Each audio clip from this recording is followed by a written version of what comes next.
On va commencer avec ce rassemblement ce matin devant le ministère du Travail à Paris, à l'appel de l'organisation du personnel de la restauration. Dans l'événement, une centaine de personnes.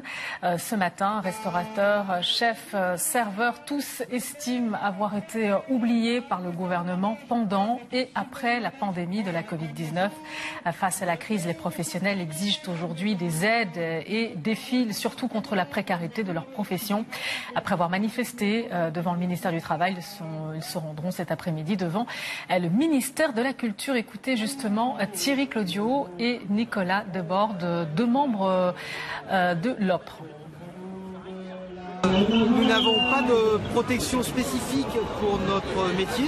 On est tous en CDDU, donc en CDD d'usage. Et donc, par le fait, on n'a pas le droit au chômage partiel. On a des gens qui épuisent leurs droits et qui tombent dans le RSA et qui n'ont donc plus que 300 et entre 300 et 400 euros pour vivre.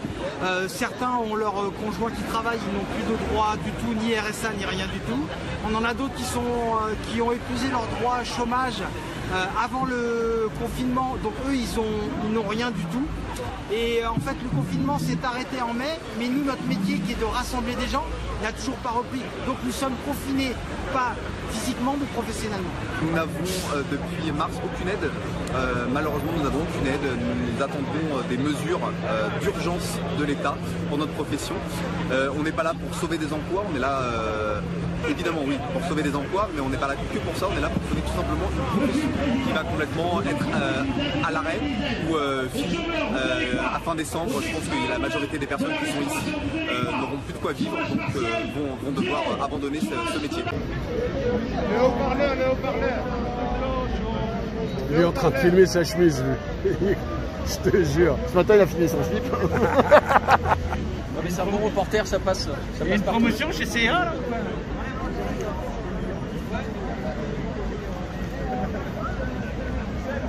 On va peut-être commencer un deuxième tas. Hein, 50, c'est bon. C'est bon, deuxième tas, il arrive. Ah, il y a Steven là-bas. Le deuxième tas. Là, ça fait minute de silence.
Nous avons eu déjà deux rendez-vous avec M. Ferracci, qui était conseiller de Mme Pénicaud, qui la première fois a entendu nos demandes. On a dit qu'il allait voir un peu ce qu'il allait faire. On a attendu. On a eu un rendez-vous avec lui une semaine ou 2 semaines avant le remaniement. Évidemment, il savait très bien qu'il y avait un remaniement, donc là à ce moment-là il nous a dit bah, écoutez, comme il y a un remaniement, je ne peux pas m'engager. Donc en fait ça traîne, mais ça traîne depuis trop longtemps maintenant. Ça traîne depuis trop longtemps. Là il y a des gens qui sont en train de mourir de faim. Nous sommes en train de faire des cagnottes, des cagnottes au commun pour que des gens puissent se nourrir. On en est là, on en est vraiment là. Des gens rendent leur appartement, des gens déménagent, vont chez leurs parents, ils ont 45 ans, ils vont chez leurs parents. On n'a pas de quoi manger. Il faut quand même en être conscient. C'est une catastrophe. Alors il y a des gens qui n'avaient pas de jours, c'est surtout ces gens-là qui sont plus en danger, qui n'avaient pas pu faire leurs heures avant le confinement, mais qui allaient le faire sûrement en fin février, parce que nous depuis fin février nous n'avons déjà plus d'affaires à cause du coronavirus, et qui allaient faire leurs heures en mars. Il leur manque peut-être une 50aine d'heures, 60aine d'heures, mais nous n'avons plus rien, plus d'événements, donc ils ne peuvent pas faire leurs heures, donc ils n'ont pas d'assurance chômage. Donc ça, ces gens-là sont le plus en danger. Et ensuite nous avons les gens qui avaient des jours qu'on avait acquis avec notre travail, on avait cotisé assez longtemps, mais là on vient d'épuiser tous nos jours, c'est-à-dire que là au mois de septembre, au mois d'octobre et de novembre, bah là il y a la moitié des gens qui n'auront pareil, qui auront zéro. La mesure la plus importante, c'est la prolongation des droits, pour que les gens qui sont ici puissent se nourrir et se loger.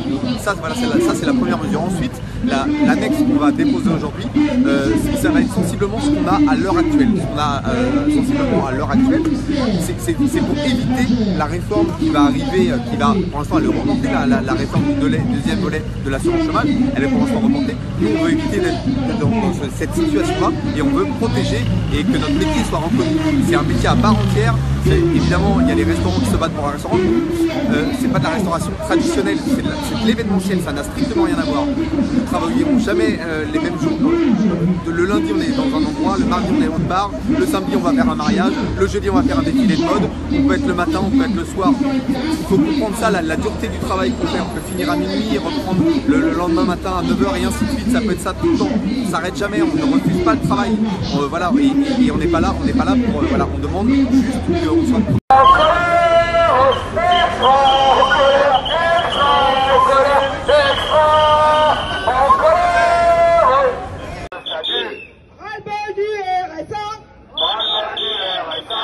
On est tombé bien bas.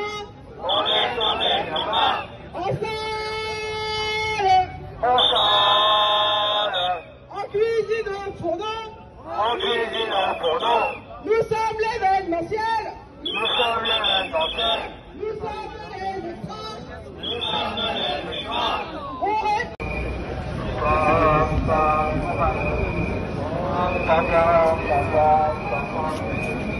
C'est bon?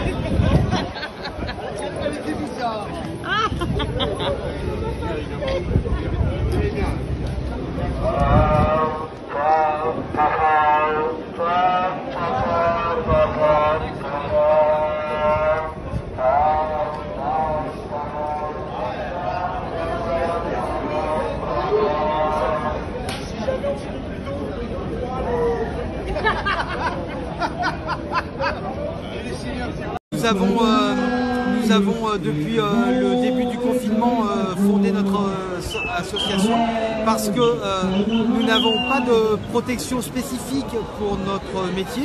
On est tous en CDDU, donc en CDD d'usage, et donc par le fait, on n'a pas le droit au chômage partiel. On a des gens qui épuisent leurs droits et qui tombent dans le RSA et qui n'ont donc plus que 300 et entre 300 et 400 euros pour vivre. Certains ont leurs conjoints qui travaillent, ils n'ont plus de droits du tout, ni RSA, ni rien du tout. On en a d'autres qui ont épuisé leurs droits chômage avant le confinement, donc eux ils n'ont rien du tout. Et en fait le confinement s'est arrêté en mai, mais nous notre métier qui est de rassembler des gens n'a toujours pas repris. Donc nous sommes confinés, pas physiquement mais professionnellement. Eh bien alors on part de très loin parce qu'en fait personne ne sait ce que c'est que notre métier. Pour vous donner un exemple, hier on a été reçu par monsieur François Hollande et il nous a dit que quand il a été élu président, il s'est aperçu parce qu'il y a eu un problème d'heures supplémentaires à l'Elysée avec le personnel de service qu'il y avait des maîtres d'hôtel extra et des cuisiniers extra. Il croyait que tout le monde était embauché. Donc vous voyez bien que si un président de la République ne sait pas qu'à l'Élysée il embauche des maîtres d'hôtel et des cuisiniers extra, pensez bien que le reste de la population nous ignore complètement. Et le problème, c'est qu'on sert dans les ministères, les institutions, Assemblée nationale, Sénat, Élysée, tous les jours. Il n'y a aucun politique qui ne croise pas au moins une fois un maître d'hôtel extra ou un cuisinier extra. Sauf que là, ils nous ont oubliés complètement. Ils ne savent plus qu'on existe. On a été entendus, enfin on va dire qu'on a été écoutés, mais pas entendus, puisqu'on n'a rien obtenu. Donc si on est encore là aujourd'hui pour déposer une annexe, une proposition d'annexe avec des concessions pour justement essayer d'être reconnu, c'est qu'on n'a pas été, on a été écouté mais pas entendu.